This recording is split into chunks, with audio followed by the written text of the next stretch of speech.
Well, hello everyone. In our scripture passage for today, Joseph's brothers receive a really big surprise. So, I want you to think of the biggest surprise that you have ever had or could ever imagine. Maybe you have had some really good surprises.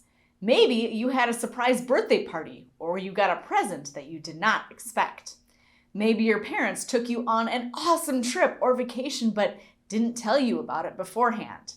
Or maybe you found out that you got to have your favorite treat or dessert. If you think hard, I'm sure that you can think of a lot of examples of good surprises. But I'm sure you could also think of some, not so good surprises. For example, maybe you had to go to school one day and your teacher has a surprise test or pop quiz for your class.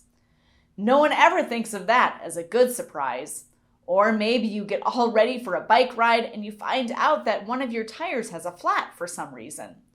Or maybe you've looked forward to a camping trip or a day at the beach for a long time, but on the day that you wanted to go, surprise, it starts raining and storming outside.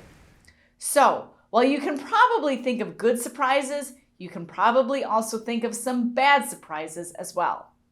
And in our scripture passage for today, Joseph's brothers can't decide if they have just had a good surprise or a bad surprise. You see, they just saw their brother Joseph again in Egypt for the very first time in many years, unexpectedly. They didn't even recognize him at first. Now, you might think that this should obviously be a good surprise. They get to see their long-lost brother again, but they don't know, because the last time they saw their brother, they did some really mean things to him. They took his special robe, threw him in a hole, and then sold him as a slave in Egypt.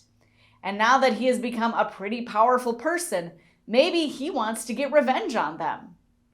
But it turns out that seeing Joseph again did come as a good surprise. Joseph trusted in God. Joseph knew that God stood by his side and took care of him, even when his brothers did some super mean things to him. And Joseph knew that God would want him to forgive his brothers rather than get revenge.